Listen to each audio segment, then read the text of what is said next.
Motivation सुनने वाले तमाम दोस्तों को एक बार फिर से एसके चौधरी का प्यार भरा नमस्कार। जिन्होंने अभी तक मेरे चैनल को सब्सक्राइब नहीं किया है वो मेरे चैनल को सब्सक्राइब जरूर करें। आइए सुनते हैं एक नया मोटिवेशनल स्पीच।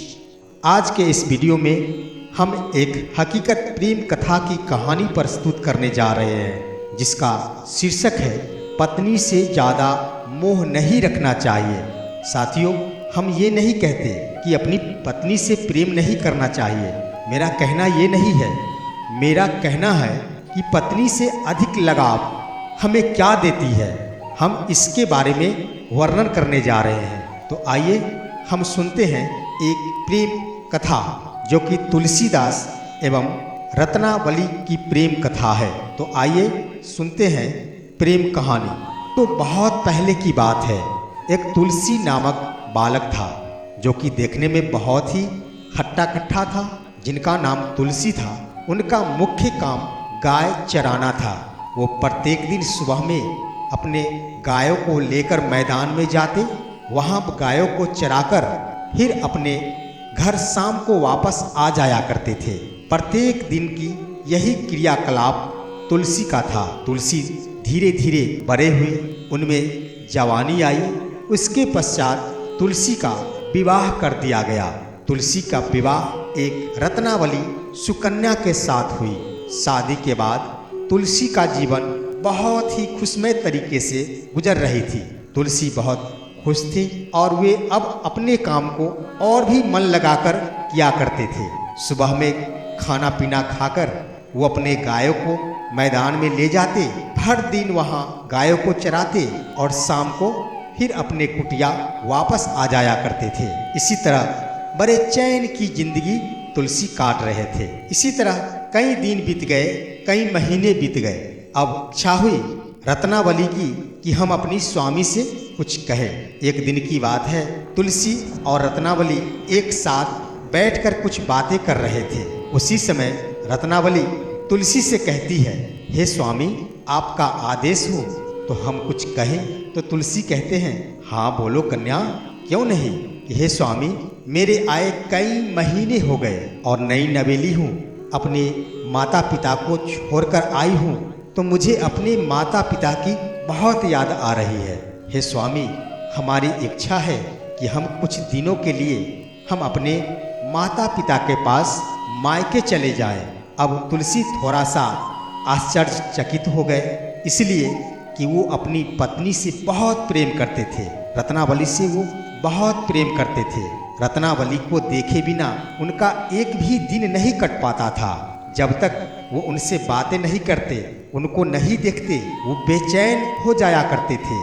मैदान में जब तक गाय चरा करती थी, तब तक वो समय शाम होने का इंतजार करते रहते, कब शाम हो जाए और मैं अपनी कुटिया वापस जाऊं और अपनी अर्धांगिनी का चेहरा देख लूं। जब तुलसी ये सुने कि रत्नावली अब कुछ दिनों के लिए मायके जाने वाली है, तो तुलसी को बहुत दुख हुआ।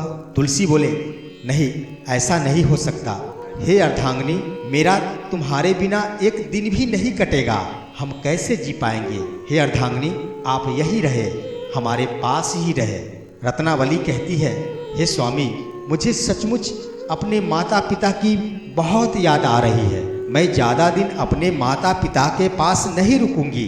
हे स्वामी, हम पर विश्वास करें, हम बहुत जल्द अपने माता पिता से मिलकर फिर आपके पास वापस आ जाएंगे। हर व्यक्ति को जैसे अपने अर्धांगिनी के निकट मजबूर हो जाना पड़ता है, तुलसी भी रत्नावली के आगे मजबूर हो गए। बहुत देर तक वो मौन रहे और सोचने समझने के बाद अंततः उन्होंने हाँ कर दी। उन्होंने कहा, हे अर्धांगिनी, आप जाएं, वहाँ मिलकर आप तुरंत वापस मेरे पास जरूर आ जाएंगे। रत्नावली काफ़ी खुश हो गई। उसी दिन रत्नावली ने पूरी तैयारी कर ली, अपने माता पिता से मिलने चले जाना है। सुबह हुई। प्रत्येक दिन की तरह तुलसी, जो अपने गायों को चराने के लिए जाया करते थे, अपने काम पर चले गए। अब रत्नावली अपने सारी तैयारियों के साथ अपने मायके चली गई। दिन कटा, किसी तरह शाम हुई। शाम होने के बाद तुलसी अपना कुटिया वापस आए। यहाँ आने के बाद देखते हैं तो रत्नावली नहीं है। काफी मन व्याकुल हो उठा उनका। ये तो बात सच थी कि एक पल भी कटना उनका मुश्किल था, लेकिन बेचारे क्या करते, उन्होंने ही तो हाँ कर दी थी, जिसके कारण रत्नावली अपने माता पिता के पास चली गई थी। बेचारे क्या करते, किसी तरह उस रात को अपना रात काट लिए। फिर सुबह हुई। सुबह होने के बाद फिर तुलसी प्रत्येक दिन की तरह अपने काम पर चले गए। उनका जी नहीं लग रहा था। किसी तरह शाम हुई। शाम होने के बाद वो अपना कुटिया वापस आए। यहाँ आने के बाद उनका द्वार बंद था। बेचारे द्वार पर ही बैठ गए। उनका जी नहीं लग रहा था, मन व्याकुल हो रहा था। क्या करते, सोचने समझने के बाद जब उनका मन बिल्कुल व्याकुल हो गया, अंत समय में उन्होंने निर्णय लिया, अब मुझे रत्नावली को देखे बिना नहीं रहा जाएगा, मेरी रातें नहीं गुजर पाएगी। बेचारे क्या करते, रात काफी हो चुकी थी। फिर भी उन्होंने न आगे सोचा और न पीछे सोचा और चल दिए अपनी अर्धांगिनी रत्नावली से मिलने।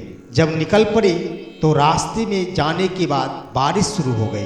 भयानक बारिश शुरू हो गई। चारों तरफ लबालब पानी ही भर गया था, लेकिन तुलसी को तो अपनी अर्धांगिनी से मिलना था। वो नहीं रुके। उन्होंने ठान लिया कि चाहे जो हो, हमें तो अपने रत्नावली से मिलना ही है। रत्नावली के घर पहुंचने के लिए एक नदी पार करनी थी। वो बेचारे क्या करते, नदी किनारे खड़े थे। तुलसी जो कि रत्नावली के प्रेम में इतना पागल थे कि उन्हें रत्नावली के सिवा कुछ भी दिखाई नहीं देता था। तुलसी बहुत खुश हो गए, मन ही मन गदगद हो गए। उन्होंने सोचा, तो मुझे आने के लिए रत्नावली ने नदी में नाव भेज दिया है। जिसे उन्होंने नाव समझ रखा था, उस पर सवार हो गए और सवार होकर वो नदी पार कर गए। नदी पार कर फिर रत्नावली के मायके की तरफ चल दिए। वहाँ जाने के बाद वहाँ पहुँचते हैं तो देखते हैं चारों तरफ के दरवाजे बंद हैं। लेकिन वो करते तो करते क्या, उन्हें तो अपनी अर्धांगिनी से मिलना था। वो चोर की तरह इधर उधर झांक रहे थे। कहीं रत्ना मेरे इंतजार में कहीं न कहीं से जरूर मुझे देखती होगी।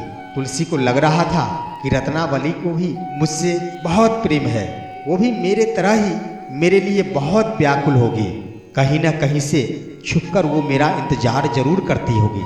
इसलिए तुलसी सभी दरवाजे पर जाकर देखा करते थे कि कहीं रत्नावली छुपकर तो नहीं मेरा इंतजार कर रही है। चारों तरफ देखने के बाद उन्हें कोई भी दरवाज़ा खुला नहीं मिला। अब बेचारे मंजिल से बस थोड़ा सा ही पीछे थे। देखते ही देखते एक लंबा सा लटका हुआ रस्सी सामान मिला। तुलसी बहुत खुश हो गए। वो कहे, अरे वाह, ये क्या बात है, सचमुच रत्नावली ने मुझे छत पर आने के लिए एक मोटा सा रस्सी लटका दिया है। शायद मेरे लिए ही वो लटकाई है। मुझे ये पकड़ लेना है और ऊपर के महल में प्रवेश कर जाना है। तुलसी वही किए। वो जो लटका हुआ था वो कुछ और नहीं दोस्तों, काला नाग था। लेकिन तुलसी रत्नावली के प्रेम में इतना पागल हो चुके थे कि उनको सिर्फ रत्नावली के सिवा कुछ भी दिखाई नहीं देता था। उन्हें कुछ भी रत्नावली से संबंधित चीजें ही दिखाई दे रही थी।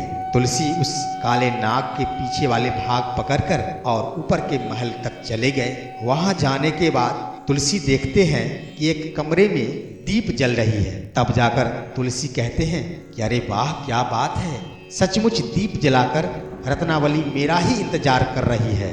कितना खुशनसीब हूँ मैं, मेरी पत्नी मुझसे कितना प्यार करती है। इस आधी रात को मेरी पत्नी मेरा ही इंतजार कर रही है। किसी तरह तुलसी रत्नावली के कमरे के दरवाजे के निकट गए। वहां जाकर कहते हैं, रत्नावली, हे रत्नावली, मैं आ गया हूँ। रत्नावली, मैं आ गया हूँ, दरवाजे खोलो। जब बाहर से कुछ आवाज रत्नावली की कानों में गई तो रत्नावली चौंक गई। अंदर से ही आवाज लगाती है, कौन, मेरे दरवाजे पर कौन? तुलसी कहते हैं, हे रत्नावली, हे अर्धांगिनी, मैं वही हूँ जिसका आप इस आधी रात में, इस अंधेरी रात में बेसब्री से इंतजार कर रहे हैं।